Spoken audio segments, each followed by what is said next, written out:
Bebop just walks over a ward that's getting cleared down. Does able to... I've been playing League since the middle of Season 2, I think. So it's been around maybe 8 to 9 years. I think I was 11 when I started. Well, gaming was always there. I had an older brother, so I was following around my older brother a lot. And then when he started playing League of Legends, that's what got me into it. I was off-rolling, playing, you could say, autofid for my entire time up until a year ago, when I started my first real competitive team, you could say. They were looking for a support player, and I really wanted to get on a team. So I said, yeah, I'll play support for you, and then I started grinding it. You could land the hook, you could just land the engage. They're trying to turn around, but Bebop's been pulled in. They find themselves the 1-for-1, and Bebop flashes out. I mean, there's always that boredom that comes from being limited to just a certain playstyle or a certain number of champions, when there's so many opportunities. But of course, if you want to be the best at something, you have to really practice that one thing. Bully closing in.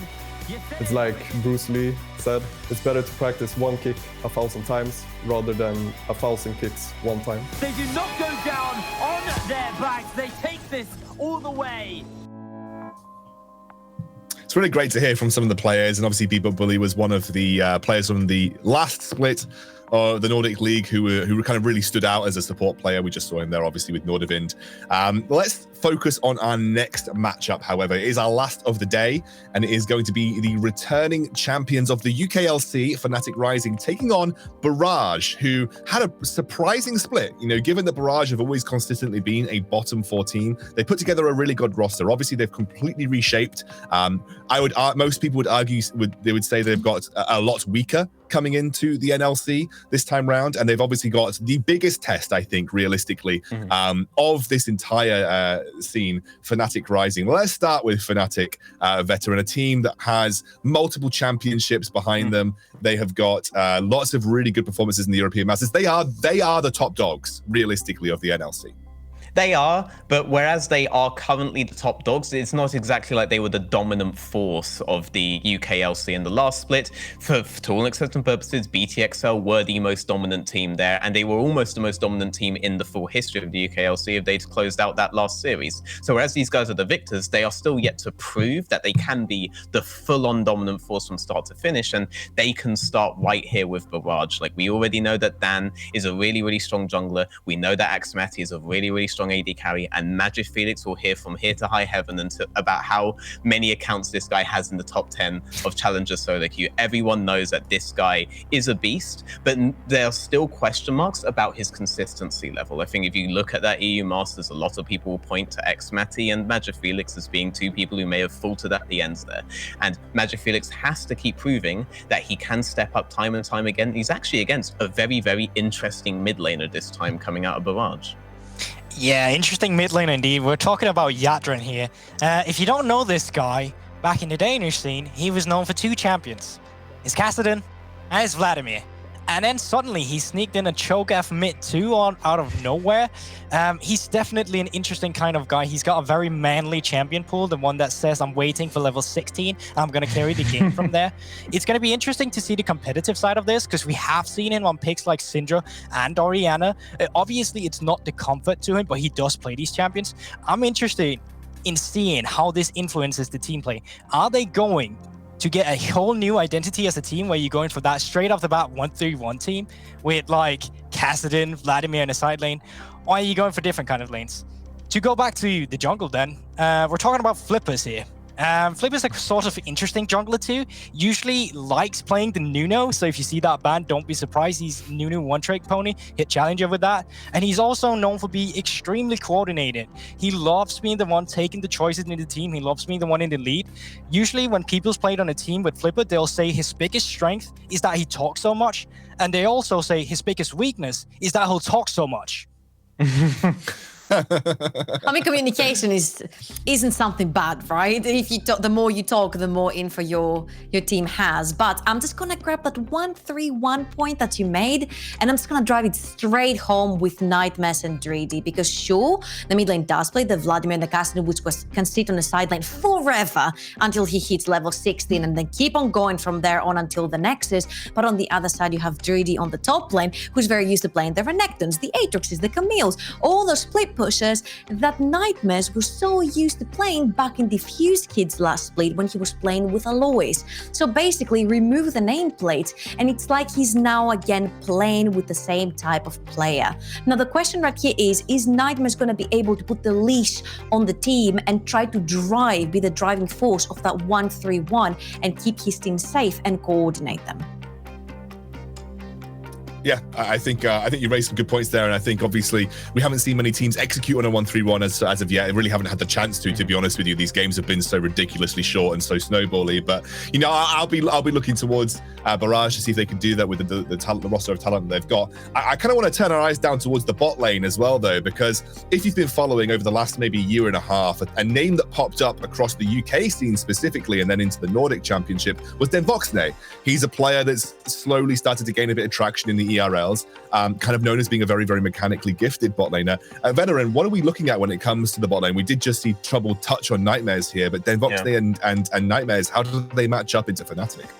Well, I actually think that Nightmares could be exactly what Denvoxne needs. Like, you are talking about a really strong mechanical AD carry, but he is a guy that suffers from what I like to term Sven syndrome. He goes for very hard resets on midsection if you are playing a split map scenario, and a player like Nightmares is a guy who can be like, all right, calm down there in the mid lane there, all right? Everyone's on a reset. No one actually has priority in his wave. If you do that, there's no reason for the enemy team not to catch you, all right? Maybe chill a little, wait for the wave to move into us. You're playing Ezreal, you're playing whatever, you know, you can be safe for the moment. Nightmares is very, very used to playing this kind of style anyway, as Trouble Link said, with Alois. So I think he could be exactly what this guy needs, and maybe this bot lane could be very formidable. I actually want to go on the record again and say I think Nightmares was the best pickup Diffuse Kids had made, and I think he could maybe perform the same function on this team, especially given the champ pools of their mid and top lane. I'm very excited to see how he does. Well, we are heading into picks and bans. Just to let you guys know, the talent predictions for this particular game, they are all available on Twitter. And to no surprise, everybody chose Fnatic. I don't think a betting person would go against Fnatic in this scenario. I think they are probably the favorites coming in. But Barrage have got some glimmers of hope, some diamonds in the rough that we could maybe see put a performance in. But we're expecting to see Fnatic take this game and start their NLC the way they left off with the UKLC. We are now into picks and bans, ladies and gentlemen, and immediately Tariq is against Bravado. That makes a lot of sense. Bravado. Yeah, Bravado, a massive Tariq player. I also associate Set and Shen very heavily with him, actually. But Bravado is the Tariq. He's the guy that's running Aftershock while everyone else is running Guardian. They're returning with a Fresh ban. Fresh is a pick we haven't seen prioritized very heavily today, actually. But it is a pick that Nightmares can use very, very effectively, especially in like a 1-3-1 scenario. No surprises from the Syndra ban there. No surprises on Clit. It looks like we are going to end up in an Aphelios Ezreal kind of situation again. It's kind of like the support showdown, right? You took one, now we're gonna take one off of you. And we talked about how Nightmares could be the moving force in the team and the one who holds the reins and lets them go. So taking the Thresh away from him, I mean, we've seen him on that Thresh. I think it was a very good move right there from Fnatic. Interesting blue side Varus ban too. Like, exactly, yeah, it's been the norm of the day has been that okay, your red side you have to ban Varus. It's been the first ban too, so that takes Yuumi and Varus off the table. So you got Graves, Ezreal, and Aphelios open for this one. And Set. I would assume it would be Aphelios as first priority. I'd be very surprised if he ever got locked in. Given that the Yuumi is down, Ezreal ends up dropping if you do that, but the Varus ban was very strange to me. Maybe they didn't want to go for like the straight trade of Varus versus X. Trundle being first picked though. If you take Aphelios Lulu now as Fnatic Rising, you have a lot of power to play around in the bot lane. Yeah, it's interesting draft priority here with Trundle being logged in. We have heard Gulbug mention it a couple of times. You know, maybe we see some priority onto Trundle, but I wasn't expecting it with the amount of power left open for first pick. I wasn't expecting it. When I said priority onto Trundle, I didn't mean first pick. Definitely not when these champions are up. And then Ezreal coming through here, I was going to go with, okay, obviously something has been going on in Scrim with the Ezreal Karma because we've seen it a lot. But I was going to think my mentality here was if you go for the Aphelios Yuumi, you don't have the, Aphelios Lulu, you don't have the Ezreal Yuumi, so they forced them onto that one. It's been a bit going both ways for this bot lane. I would argue that we have seen the better bot lane with Deadly earlier today and Kazing actually dismantle the Godsend bot lane. Now we're looking at a bot lane that's, from my opinion, better than the Godsend bot lane. So I'm curious to see how this will pan out when this bot lane fares out against each other.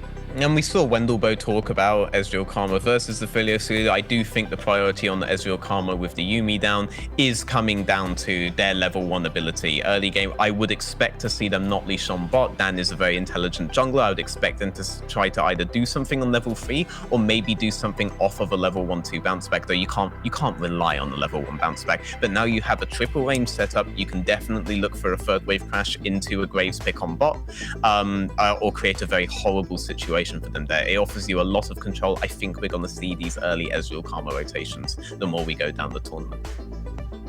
It's been a lot of...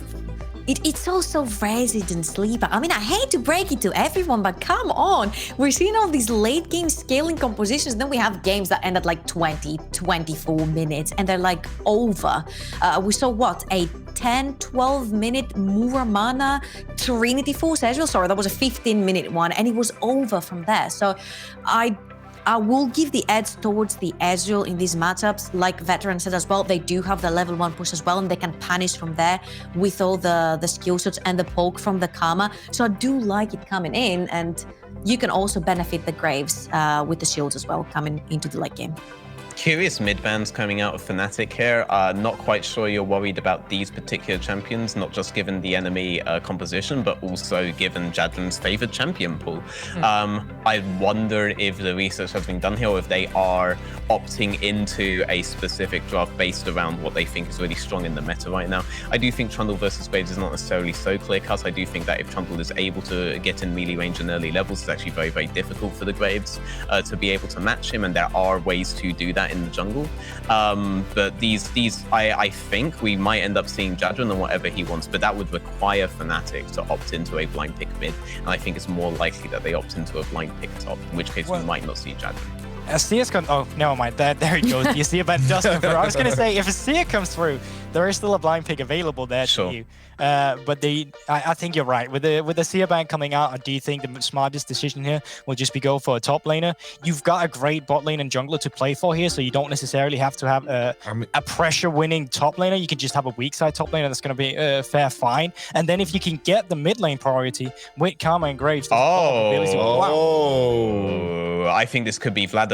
And also the problem with doing a weak side top laner there is the Trundle first pick. Can you really do Ornn Maokai if Trundle is being rotated? You do that, you end up against a Camille. You're actually in a very, very difficult situation versus that Trundle. The Twisted Fate opens up a lot of options for them, but we may end up just seeing him move into Orianna. I'm trying to think of meta champions that we know Jodran plays, but I hope for a Vladimir. Kassadin, yes, okay. I'm not necessarily sure I'd call this a Kassadin situation, AD jungler and all that, and I do think TF is very good setup for Graves here as well, but Jadran is, I wouldn't call him a two-trick pony, but these are definitely his favored kind of picks. I'm glad to see him bring it out, and it looks like the Aatrox for Dreedy as well, but we'll see what he ends up locking in. And you know what?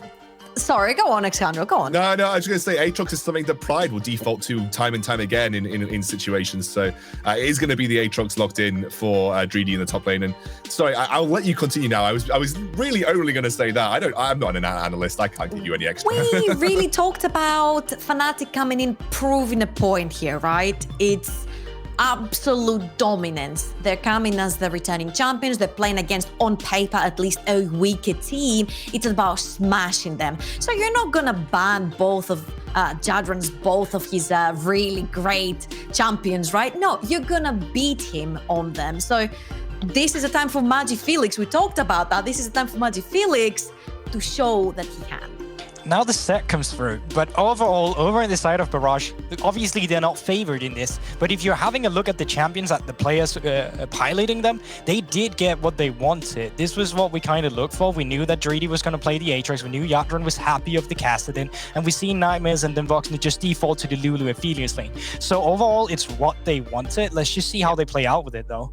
I do want to say I'm very happy to see Barrage actually opt into the 1-3-1 rather than just try to play meta. They are playing full for their comfort. I'm always very excited when I see teams do that in the IRLs. Even at a higher level, the Chinese have done nothing but just play their own style, and it's always worked out for them. I'm very glad that we didn't see Judgment default to Orion or something like this. I'm glad to see the compositions they come out with. Yeah, that's really good. I was actually watching Veteran's face over the last part of that draft, and I was slowly cracking up inside. He was making some interesting faces. And I'm going to hand it over to Orcs and Hitbrain for our final game of the day. Let's get it underway.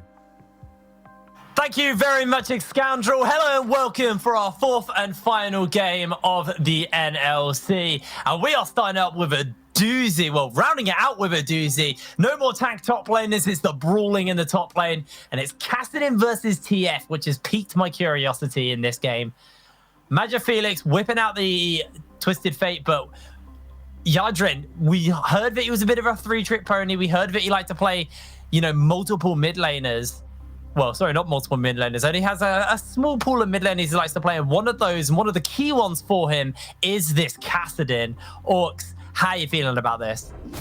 I'm feeling pretty hyped. I think it's an interesting one. I think things like the Kassadin, the Aphelios, and the Lulu kind of put this game on a timer, but I feel like this is a very similar sort of situation we saw to that game one today when XL had a composition. They had the Karma Ezreal, they had the Graves in the jungle, and although they didn't have the Twisted Fate, they had a Galio who essentially is going to try and achieve similar things in this situation. Push the wave, rotate, look to apply pressure down to the bot side. So we could see things pan out in honestly a very similar fashion in this one. I expect to see Maddie and Bravado doing what Kasing and Deadly were, looking for that early pressure on the bot lane, looking for the priority, potentially setting up for a dive in the later levels, and in the early levels, maybe just some roams coming down from Magi Felix. I think the one difference here is that we could see Dreedy scale up into being a bit of a team fight monster as well with Jadran. So more options than I feel were had in that game one from Godsent, where it was really about the split push for champion, whereas here maybe able to match in those team fights. I've had a little pause, unfortunately. Hopefully it won't be too long before we get this ironed out and back into the game. It looks like we've just got a light ping issue, so it shouldn't be really too hard to resolve. One of the things I did want to hit on is over the last 2 days prior to this, we were running the UKLC, which is one of our feeder leagues into the NLC. The Graves we saw once in like the 2 days. It was permabanned and was really, it's got through every game today. We're seeing a lot of this Graves, and also looking towards this bot lane as well. Ezreal and Aphelios also had a lot of a high priority in the ban phase. The teams don't seem to be banning them. They're quite happy trading off this Karma Ezreal and this Lulu Aphelios. Orcs, why is that happening? Why are we seeing such a difference between this league and the UKLC? Well, I think it's just a difference in the level they're playing at, the scrims are playing in. There's some picks that you really don't want to leave open because you feel like you don't have a great answer to. But an example here is Fnatic. They see the Aphelios Lulu and they think, well, we can answer that. They don't even opt to pick it up themselves. They prefer the Karma Ezreal. And this is part of the power that comes with that, the ability to invade. And this is one of the big strengths of Graves on top of that. Is level 1 extremely powerful. It's difficult to deal with someone who can have a dash that he can also reset and deal that sustained damage now. That's interesting. They're sending Magic Felix top lane on the Twisted Fate. So I think this is more if you're looking to punish the Kassadin in the mid lane and the 1v1. TF is going to have a good matchup into the Aatrox as well. Normally we see that as a neutral matchup between Set and Aatrox, but TF will just harass him down. So bit of an interesting decision here. It does kind of limit the roaming potential of TF, but in honesty, I feel like this is only going to be a swap to the early game. My expectation is that when we get to sort of the level 6 point, we'll see Pride and Magi Felix swap back to enable the TF. This is essentially just to punish the solo laners off Barrage as much as possible. And speaking of punishing, seeing Mai already looking to do what Kasing and Deadly were. They've stacked up a big wave in this situation. They hit level 2. There's not very much that Voxnit Nightmares can do except just be at the whim of this harass. Yeah, quite happy to poke away there. Big level advantage. Coming for it. There's a big wave stacking there, so it's fine for the moment. I say big level advantage. It's literally 1. Hey, that's double, right? It's quite a lot. Yeah, you are correct, actually. Big wave crashing in here. They're going to establish some vision control. Not actually willing to harass them so much on the tower. I think concerned about the fact that Trundle is actually close by. I don't have the information, but you can sort of get a read on that from the situation. Interestingly enough, the ward place down that Flipper spotted out at the beginning of the game was enough to kind of spook him for going for a red side invade. And this means that Dan is on course to get a free buff start. He's going to go do the crab on the bot side of the map, and then he'll head over to his blue if he wants to. Flipper, once again, is just going to get spotted out, so they're perfectly tracking him through the jungle.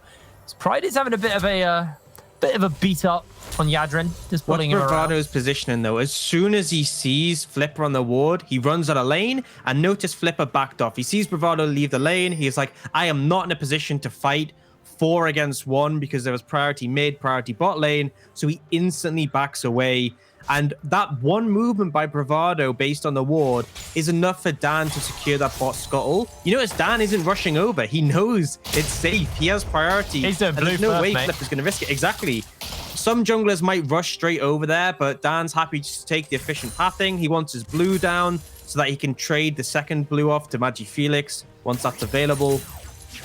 Then see, Now, that Dan ward just comfortable in his actually did teammates. just time out, or Flipper took it out. I'm actually not sure. He used his scry, so he has taken it out. But even so, able to do so much work. Is Foxy now getting caught out here by Xmad? He's going to shift in and get a good old trade.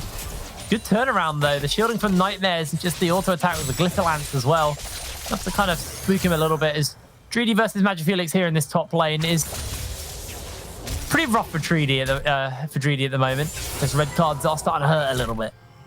It's not a fun matchup. Realistically, with an Aatrox, you want to kind of keep melee champions at bay, the likes of a Set, just trade on him with your Darkened Blade. But against a Twisted Fate can just play around his auto attack range and his card range and never really give you a chance to effectively trade. He did land 1 there, but unless you land that Infernal Change, you're not going to get it consistently. Now, we see Jadrin's been doing okay in the mid lane. He has been keeping up most in CS. He is 10 down, but it's a cast-in, so you'll be okay with that situation. The downside is, though, this is a very favorable game for Graves to be in. Permanent priority on the bot side of the map, and the only reason Magi Felix isn't pushing too heavily is because he's concerned about a gank like this. Yeah, he's going to get that gold card started up. Caught out by the chains, but is able to flash away. No pillar, nowhere to go. They don't find this kill. And I did just want to note, before that gank happened, the reason that Xmad and Bravado were able to play so aggressive was the amount of wards that were down in the red side. Most of those wards have now timed out, but they are going to base, they are going to spend their gold, and then expect to see more vision control towards this bot side of the map. It feels like Flipper can't walk into there. He's walking in blind into Fnatic territory, even though it's his side of the jungle. Xmad doesn't go for the tier, goes instantly for the sheen here, so he wants to continue to play aggro into Denvoxney.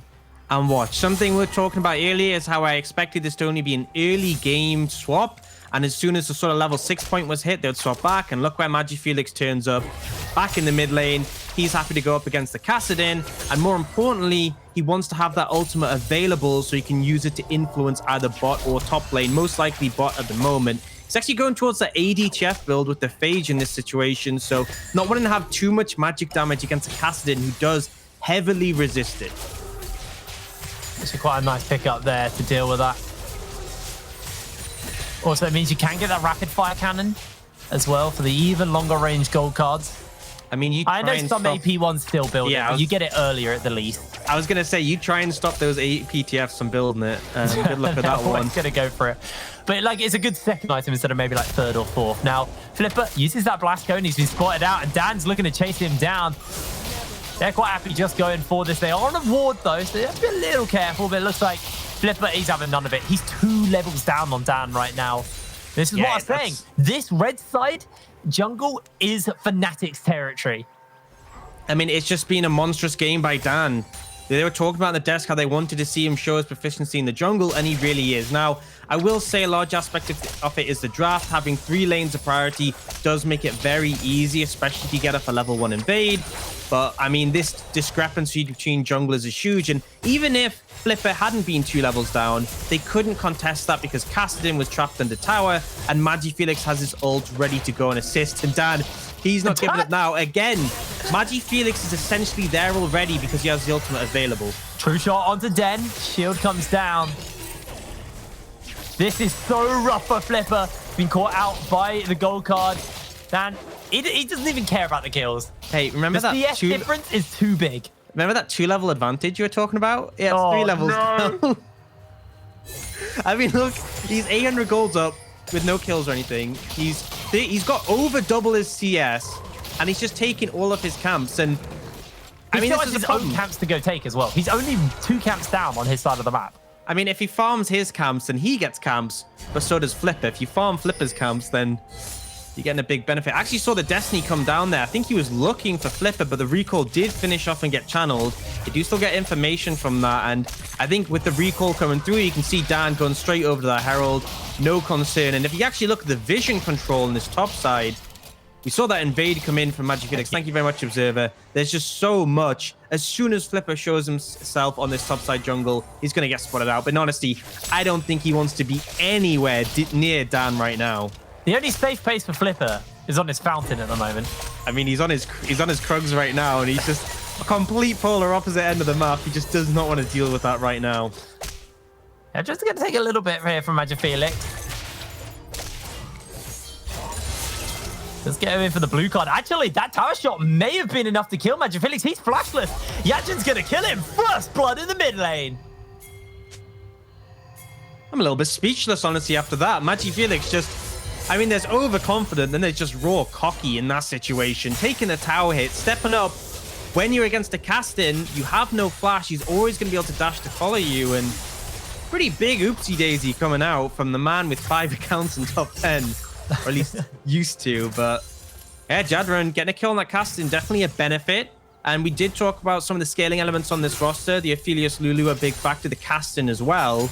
Now, they did trade off a ton of priority in the early game, and that's led to Dan getting ahead. But if you start throwing out freebies to the Kassadin, you could find yourself facing up some scaling champions sooner than you'd hope to. Now, right now, Dan's just going to path towards the bot side.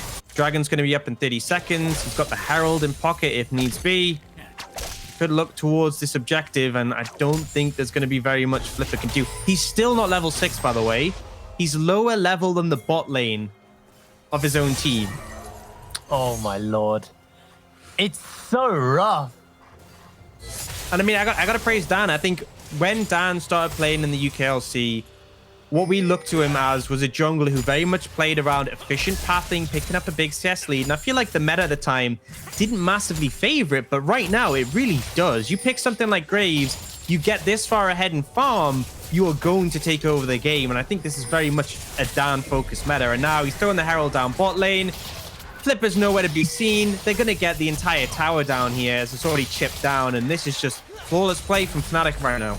Yeah, and they can just rotate and turn that into a Mountain Drake for themselves as well. There's just no way they can contest. Flipper now just hit level 6. Dan is closing in on a rank 2 ulti at this point, and Flipper's only just got his. You can see once again the gold difference on your screen. 3,000 gold. Flipper is just about to hit this game, while Dan is closing in from 4,500. So I'm going to step up here. Well, I do have some good news. Flipper at least has his ultimate now, so there's that. Not sure how much value that's going to give you in this situation. I mean, ultimately, a Trundle still can steal stats away. You don't have amazing targets in this situation, but Dan does stack up quite a bit of armor with the True Grit.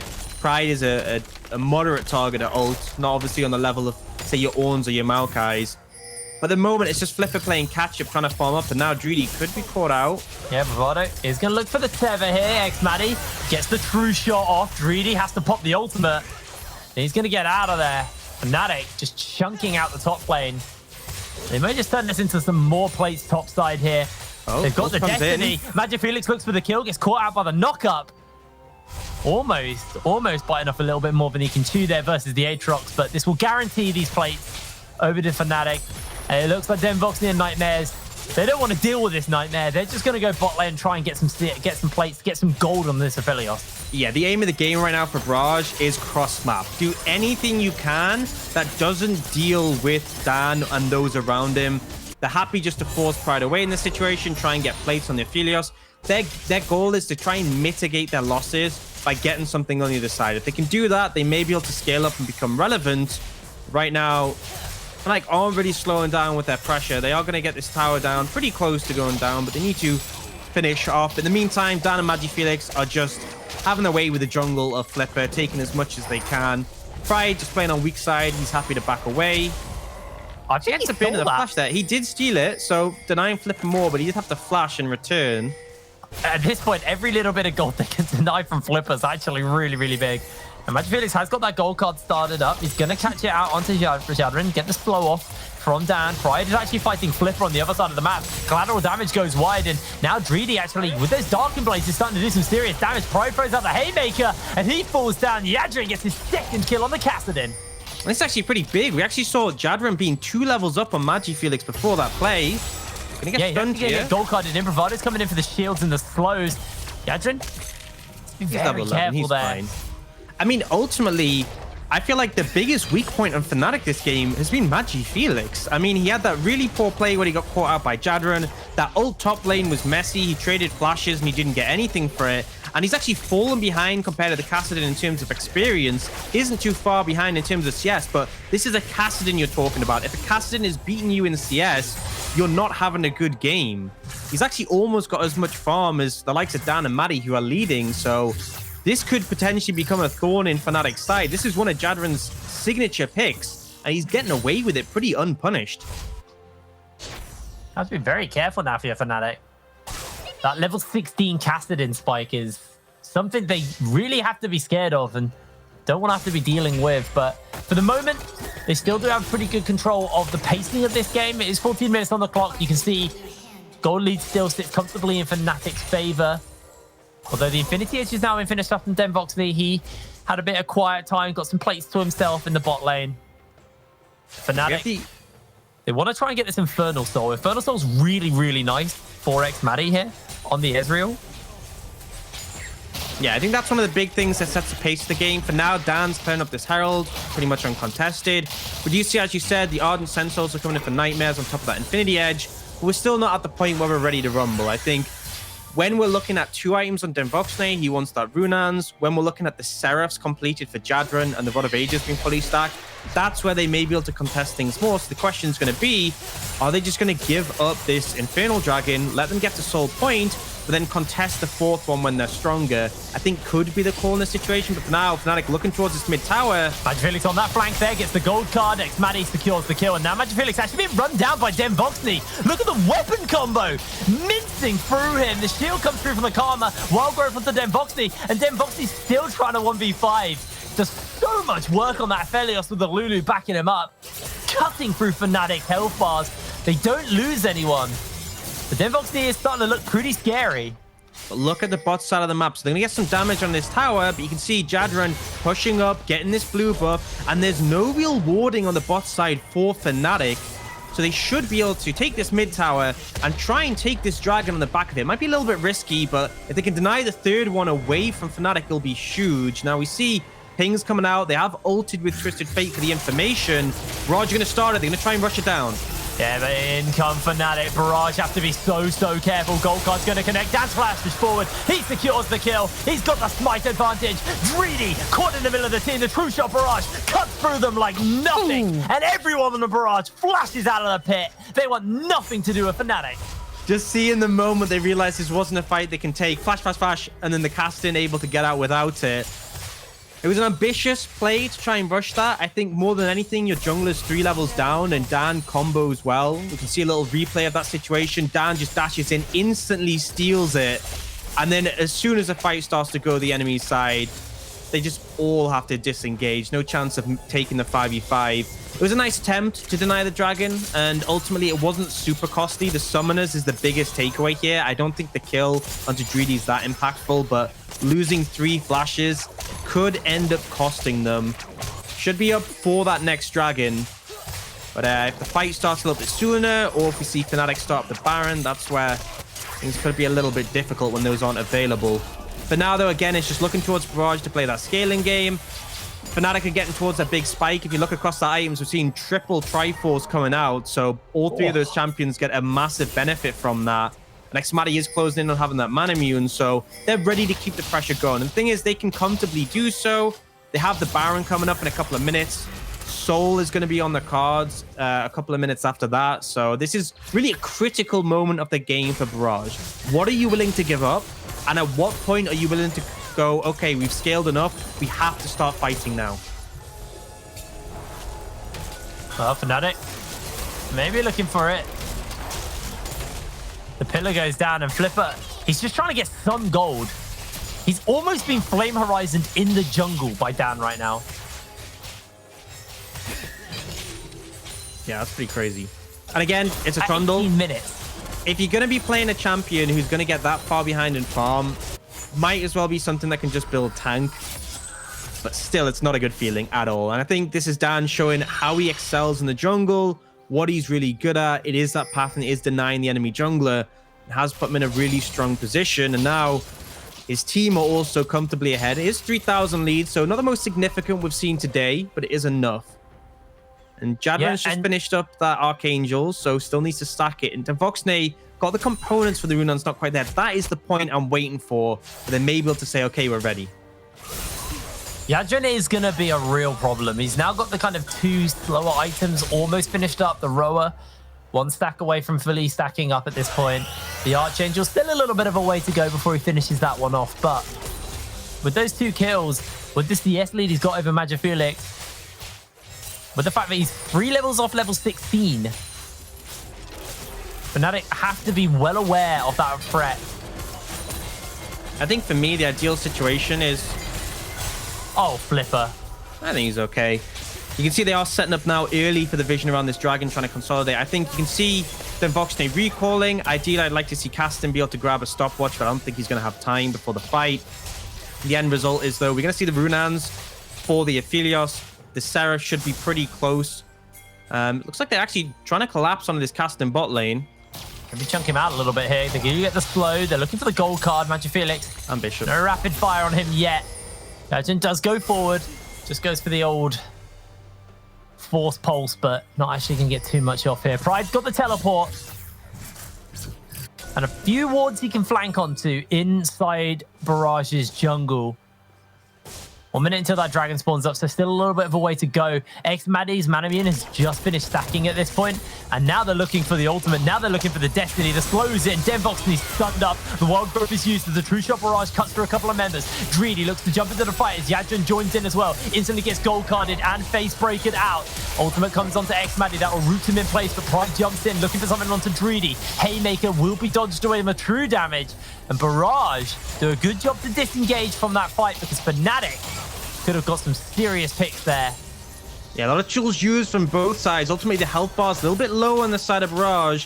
But Voxnay should be able to heal up. Dreedy has teleport. They still be there in time to fight this dragon. Now, trying to get some vision towards the Baron area. Really, I think your priority should be set on that dragon right now. Unless, I think they might just go for the rush. This seems really risky. They're trading out here. Flipper, he's not all that tanky, remember. He's just got a Cinderhulk. Fnatic, their eyes are set on the Infernal Drake. I don't think they're even aware that this might be going on. Actually, it was a cheeky ward placed by Fnatic, so they may have a good idea. They're moving over. If Dan seals this, it's so bad. True shot.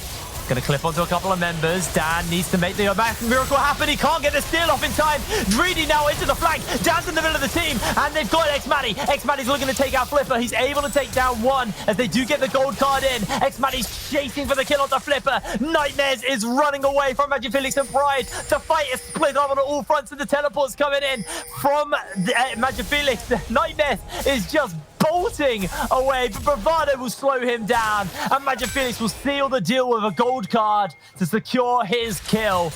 Xmadi unable to find himself the jungler, but the Infernal Soul will be picked up for Fnatic, but Baron Nashor remains on 2 members for Barrage, so that's a key denial. I mean, when your name is Flipper, that is the sort of play you go for, and they do manage to get the Baron only just... It was actually a very early smite from Flipper, and Dan still wasn't able to get it, but it was not worth it by any means. You lose the Infernal Soul, you lose the fight afterwards, and And honestly, I feel like they're potentially closing on a point they could team fight. But we look at this, and off to the side, Drudy just gets chunked out completely. The exhaust on Demboxney was critical. He could have done so much damage, but Maddie was pretty clutch with that.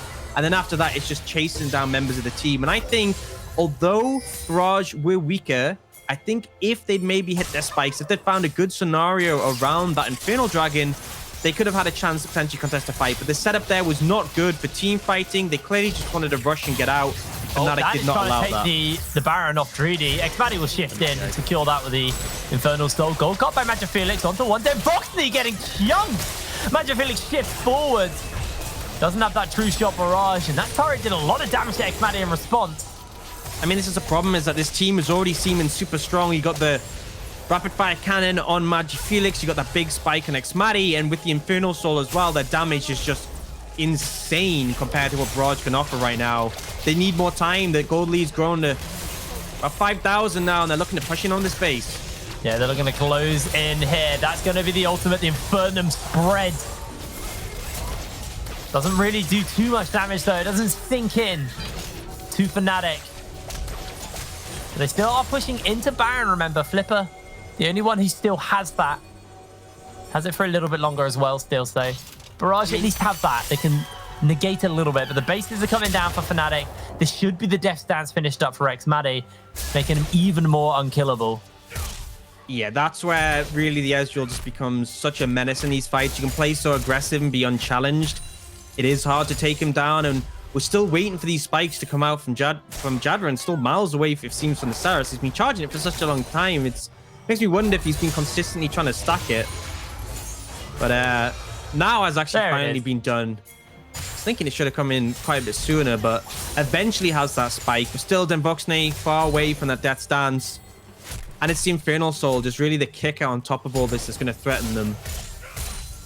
You see the gold in front of you, just comparing between members across the board. Massive advantage for Xmadi for over 2,000.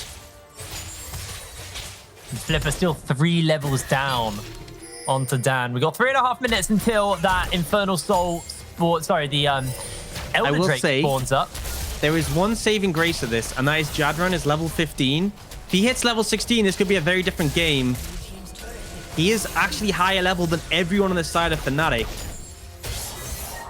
Pushing away on the top side. I think he can kill Magic Felix if he steps up here. Yeah, I'm pretty sure he can. Magic Felix doesn't have all that much burst, but Xmadi, he has a lot of burst. Just half health Demboxney with a clean Q to the face, and that's going to be the turret going down. Wild Growth gets used onto Demboxney.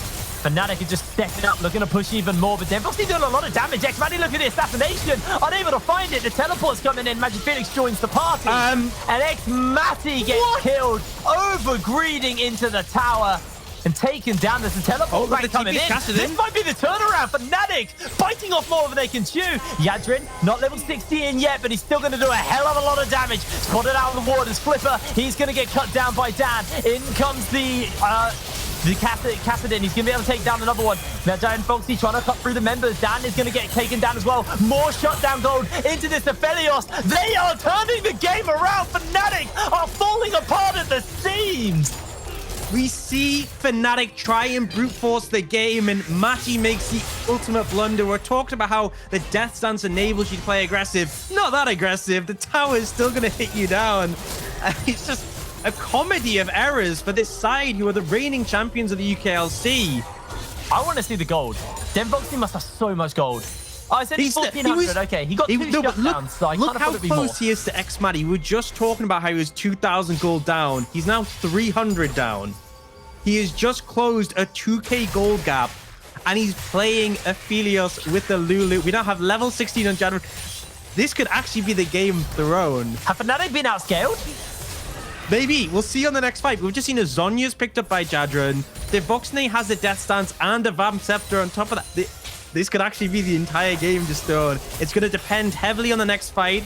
We have Baron in 25 seconds. We have Elder Dragon in a minute. The gold lead is about 3,000, but that's not the big factor here. They're looking for the fight. Yeah, Yadrin's looking to come in forward. He jumps in, takes a lot of damage, but gets Wild Growth. He's going to take out Bravado, nice and easy. Xmadi has to shift away. In comes Magic Felix. They take down the Kassadin. The threat is dead. In goes Pride. Finds himself another one. It's a double kill picked up for Xmadi. Demboxney's trying to do the fight. Xmadi Barry gets a quadra kill. Nightmares is nowhere to be seen. They're not going to get the penta, but Fnatic, they played with their food, but they still were able to find themselves the team fight. This could just be game. Could well be here. The spawn time is about 20 seconds for Flipper. I don't think he's really strong enough to do much here. Barrage had their way back into the game when they threw it away with an overforce there. Now it looks like Fnatic will take their reward. Fnatic gonna take out these turrets. They may look for the glory pentakill here onto Nightmares. He gets chunked by that haymaker. But Fnatic, their sights are set on ending this game. Pride has to be careful though. Flipper should be able to take him down, but this is it. Fnatic rising. It was so close. It was almost a throw. But Fnatic take out Barrage. And I've got to say, I think that is a poor showing from Fnatic.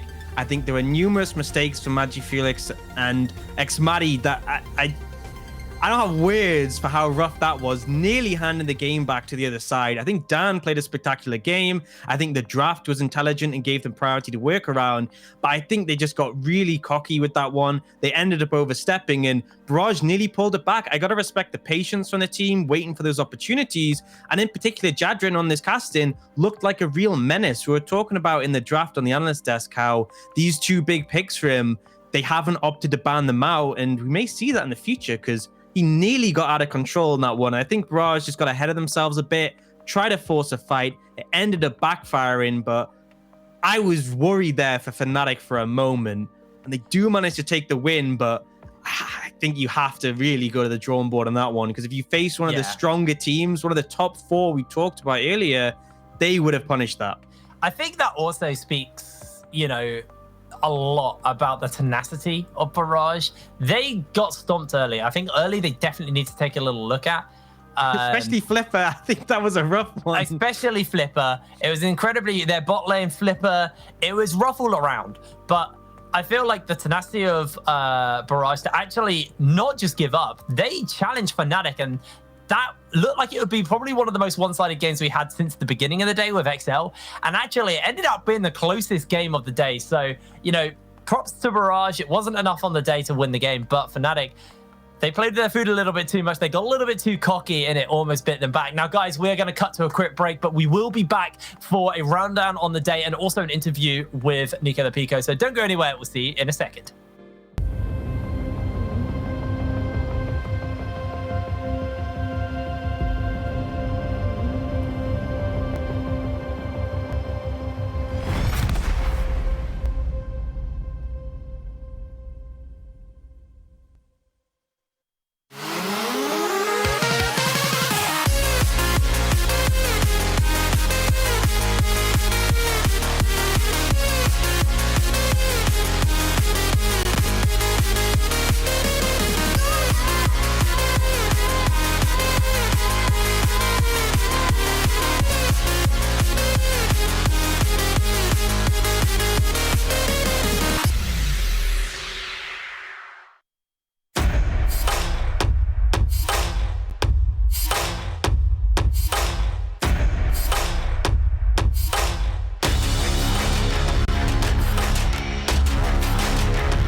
Yeah.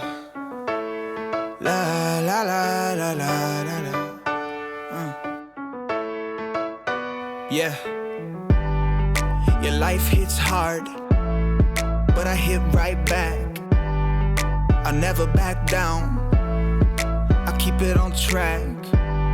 It's the same day we no problems. I keep rising from the bottom. Cause when the sun comes up and I look around, I can feel that love, I can hear that sound. They're never gonna hold me down. I'm higher than the ceiling now, and then I need to worry about. Cause I got no problems, I know it's gonna be alright. It's getting better every time. Nobody's gonna kill my vibe.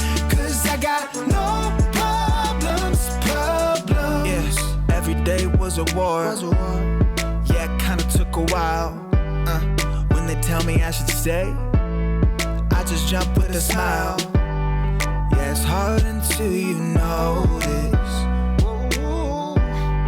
Everybody's got their moment. When the sun comes up and I look around, I can feel that love, I can hear the sound. Listen up. They're never gonna hold me down. I'm higher than the ceiling now, and then I need to worry about. Cause I got no problems, I know it's gonna be alright. It's getting better every time. Nobody's gonna kill my vibe. Cause I got no problems. Cause I got no problems. Cause I got no problems. Do you feel a little down? Say it, no problems. Let you in, but you out. Sing it, no problems. They're never gonna hold me down. I'm higher than the ceiling now. Have none I need to worry about. Cause I got no problems. They're never gonna hold me down. I'm higher than the ceiling now. Have none I need to worry about. Cause I got no problems. I know it's gonna be alright. It's getting better every time. Nobody's gonna kill my vibe. Cause I got no problems.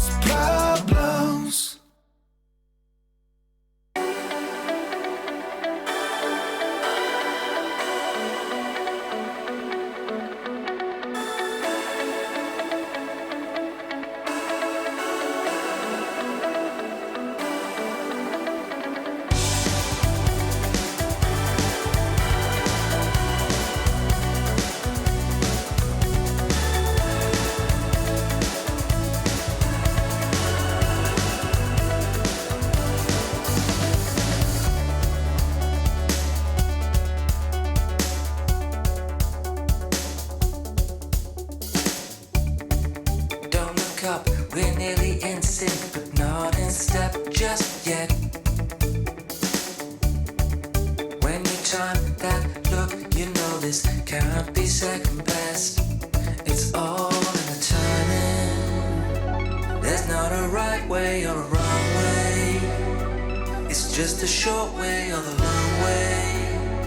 Get there together in our own way. Good timing is everything. The wrong move when the seconds end will slow us down. Good timing will make or break. A fine line is a choice or is it fate? Don't slow us down. What we do at the start is gonna be there too at the end.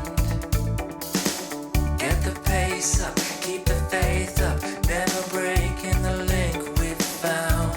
It's all in the timing. Won't be a right way or a wrong way.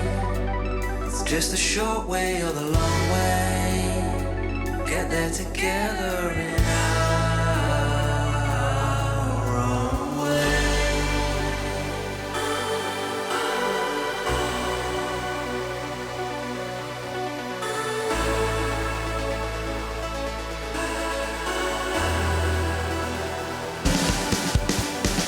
Good timing is everything.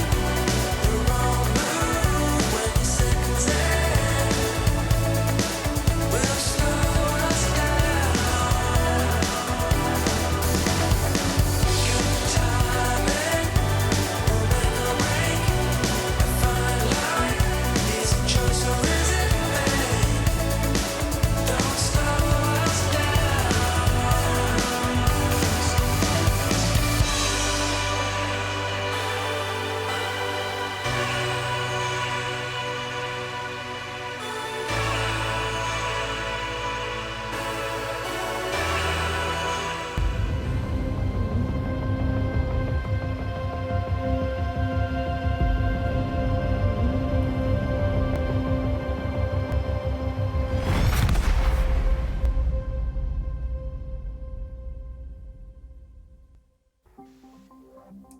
Welcome back to the analyst desk here at the NLC, and Fnatic did the job they needed to do. They took their first win of the NLC, and honestly, for me, as just watching this from the outside in, the most striking thing that really hit me was the level difference between Dan and his opposing jungler. That was just such a huge advantage that Dan managed to build up here. I know, Veteran, you were keen to talk about it. Oh yeah, I mean, I've talked about Dan a lot as being one of like the big three junglers in the ERLs, and like a 4-level difference. That is something emblematic of another one of his peers, Tinks, who did that in EU Masters. But Dan clearly puts in the biggest jungle difference of the day. We haven't seen anything quite like it today at all, and he's clearly made a big statement. We've talked about how good Maxi, for example, looks, but Maxi has to contest with a player who's able to execute this sort of thing. Obviously, some of it does come down to the draft. It was very difficult to get priorities with the champion pools that are available to his opposing team here in Barrage. But it's kind of a double-edged sword. Like, we did actually see some good performances from their mid laner, for example. And I just really want to hone down on that because I personally mentioned, I was like, oh, wow, they left both Vladimir and Kassadin, and Yadron opts to go in with the Kassadin, and his performance actually was so good. He solo killed Magi Felix in lane, and he kept on repeatedly getting those very crucial kills where you were like, well, Barrage is surely out now. And then Yadron would jump in, get 1 or 2 kills, and you're like, wait a minute, maybe they can come back. And then Trundle would just get bullied over and over again. It was just unfair. Yeah, I want to bring that back to a point too when he's saying that he solo killed Magic Felix, because obviously you don't want to take anything away from Yadron. He played that phenomenally. He knows his champion pool, and it's a statement game really that even though he blinds pick a blue side Kassadin, he cannot be underestimated when the likes of Magic Felix is having issues with him. But at the same time, if you want to flip that coin, when we started this day, we were talking about how Fnatic was supposed to look more dominant as a team. They were the UKLC defending champions, one of the go-to picks for winning the NLC too. And you just need to stomp a team more like this. Obviously, Dan had a great impact on this, but if you looked at the other side of the map, you weren't looking at Bravado, Xmati, and Magic Felix and Pride like they were carrying this game. A lot of it came from the leads that Dan got them, and the team just sort of followed up. Yeah, I fully agree. I do think that there were questions on the side of Barrage when it does come to draft, but I do think that their draft is a function of their preferred champ pools. I don't agree with Trundle first pick on blue side. I think there are a lot of counters on red for it, and you can also comp versus it and open up scaling picks like Ivan that do very well into a Trundle first rotation. But they're doing this because if they are against a tank, they want to be able to snowball their 1-3-1 composition really well, and in that way it works for them. But remains to be seen if it will actually translate into wins for the rest of the NLC.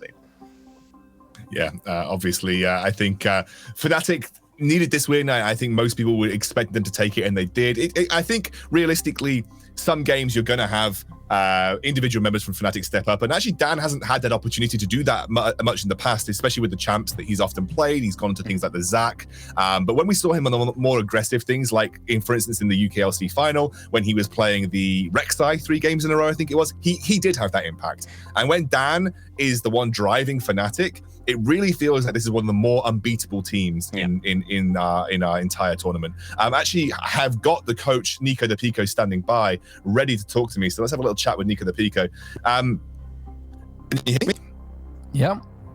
Hi, nice to see you. So obviously you guys got your first win of the NLC. I think it was the expected win versus Barrage here, given the strength of the Barrage roster. You were the only team to not change anything coming into the NLC from your previous performance. Is this just because you guys were super happy with how the team was? Obviously, you didn't have the easiest ride to become the UKLC champions last time round. You definitely pulled it out right at the last minute versus XL. But you guys were pretty happy with the way the team was, I guess, coming into the NLC. Yeah, I think Fnatic's motive with the academy team is to create future LEC starts and players that are potential replacements in the main team or substitutes. So we think we have pretty strong players across the board, and that can fill that role eventually or can function as substitutes if needed. So we're pretty happy across the board, and I think we have a fully functional 5 that we can go very far with. Yeah, and I think you guys have proven that before as well, especially with some of the deeper runs that you made in the European Masters. Speaking of this game specifically, I've got a couple of things that I want to touch on. First of all, that swap that you made with the set into mid lane and obviously taking the Twisted Fate to the top lane for Magi Felix, was that premeditated from the draft, or was that something that you kind of decided as you head into the game? Pretty much decided as soon as we saw the Kassadin. Like, for us, that Kassadin didn't really make sense, and then it makes sense for us to pick something that we can just throw into it and make his life difficult, on top of the fact that we have counter pick on jungle. They are giving away their mid pressure and they're giving away their jungle pressure, so we should punish them for that, and that's what we aim to do. Okay, and obviously he's a guy that knows Kassadin really well, so he managed to make kind of a meal of the scraps, I suppose, that he was given in that particular situation. But I mean, you kind of expect that with a guy who's played so much Kassadin in his career. And the other thing that I wanted to ask is, obviously, I think ever since we saw that UKLC final with Dan on the Rek'Sai, where he played the Rek'Sai three games in a row, and he was a bit of a monster, he's been getting more and more, I guess, priority in terms of what is given to him in the draft phase. Is this something that we're expected to see in the evolution of Fnatic, or is this just something that you've kind of discovered as a style that works for you? I think Dan is extremely flexible, and I think by far he's the best jungler in the NLC, and I think he's one of the best, if not the very best jungler that is not in LEC right now in Europe. And I think he can fit any sort of method that is ongoing, and it's just about us finding the drafts that work best for our team, and he can fill in the gaps, like whether we need him to be like a main engage, or whether we need him to be the carry style jungler that you just saw. Like, he can do it and we can work around it. So we feel very flexible with Dan in the jungle, and that's a very big bonus for us, for sure. I think that's been reflected across a lot of the comments that I've heard about Dan, and obviously having seen him played, he's obviously fantastic and does his role incredibly well. Finally, before I let you go for the evening, some strong statements have been made about who people believe the top 4 of the NLC will be. You've obviously been included in pretty much all of those statements. Who do you see really being the main competition for you in this league, you know, competing for those top 2 European Master slots? I think for sure XL and Munster, and after that, it's really up in the air who's going to be able to perform and who's going to be able to do good in playoff situation. I think you have teams that might perform better outside of playoffs and teams that might perform better in playoffs. I'm not really sure on who number 4 is going to be, but I think it's going to be a Norwegian organization for sure, but I'm not really sure who. But it's very up in the air and it can go either way. Yeah, I think most people have reflected that XL and Munster are within the top 3, including you there as well. So, Nico, thanks so much. Congratulations on your first win as a team here at the NLC, and I'm sure we'll be speaking to you much more as the season progresses. We'll see you soon. Thank you. All right, that is our first day of the NLC wrapped up, ladies and gentlemen. 4 games under our belt. I think if we are to reflect on the matches, no major surprises, Trouble. No major surprises what we've seen today. No, well, you know, putting my little coin, well, virtual coin, because no, I don't want to go on to that part. Putting my coin onto ends, you know, I like my underdogs. I like to hype them up, you know, full finish roster, but I'm waiting to see them tomorrow because I'm pretty sure they're gonna go up against Nordavind, and you know what?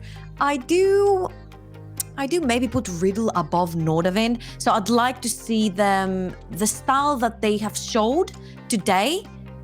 Yes, it looked a little bit chaotic, but I like that they tried till the last minute. So this can work against the team versus Nordavind, who sort of startled us today with their draft.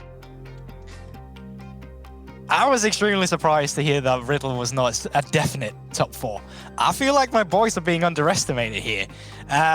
Going into tomorrow too, I feel like we should just stop this broadcast now, run it down. I had all my predictions correct today, so can we just keep it at that 100% and just leave it at that? I feel like, as you said, there's no real surprises coming in today.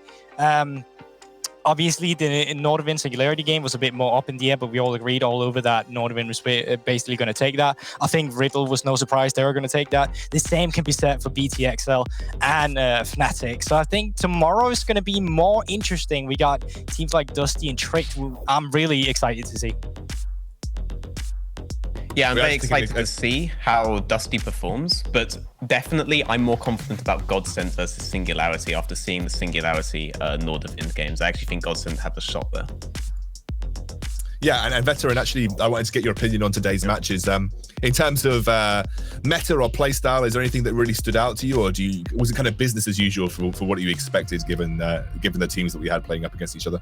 The first rotation Karma on red side is very, very interesting to me because it is being played either for lane priority or by teams who've played against teams who play it for lane priority and didn't quite understand what they were doing it for. And we saw a lot more early aggression due to that early rotation Karma pick rather than just two scaling lanes, which you may have assumed given the presence of Lulu and Yuumi in almost every single draft before today.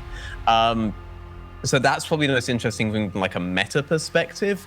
Teams are kind of forming up like we would expect, and there are some quite clear like top teams and bottom teams, hence the prevalence of the same 4 names being mentioned over and over and over again.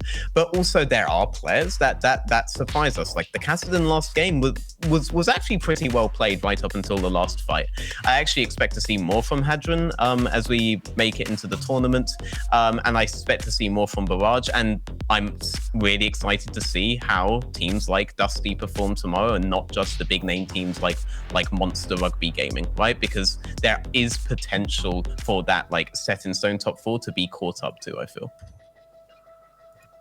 Yeah, I think I do think there could be some surprises throughout the NLC, and I think also it's worth exploring how teams develop throughout the course of the split as well. I think quite clearly most people have similar opinions, like Veteran said, about the top 4 that we're expecting to see. I think there's no surprise that our academy teams of BTXL and Fnatic are going to be drawing the majority of the attention here. So I am just looking forward to seeing how other teams are going to compete. And then, you know, speaking of tomorrow, we've obviously got some really big matches coming there. I think I have got the standings from today, so we can kind of check at what's happened over the course of today, and we can have a look at exactly what the scores are given the first 4 matches. I don't think there's too much to calculate, but obviously it would be good to see it on paper. You can see here in Division A, Riddle, Nordavind and BTXL all taking a win, with Godsent, Ents and Team Singularity obviously having lost their first. And moving on to Division B, I believe you'll just see the Fnatic being the only team that has got a game here, with Barrage taking their first loss. But we are going to be seeing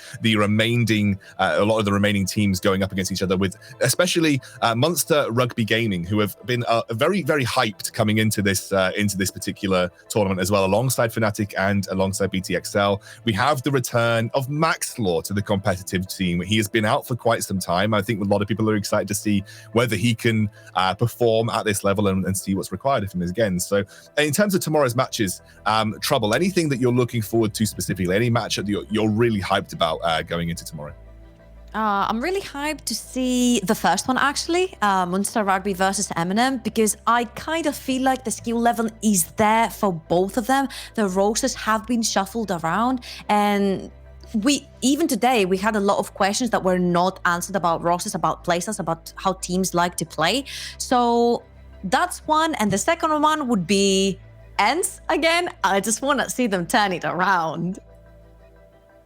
I'm going to agree with that one. I'm extremely excited for the Ents against Nordavind. I feel like Ents was a bit mismatched against Riddle. I just feel like Riddle had the upper hand in that matchup in general. But I do feel like that Nordavind and Ents are both teams today that made a lot of common mistakes that you usually cannot afford to make.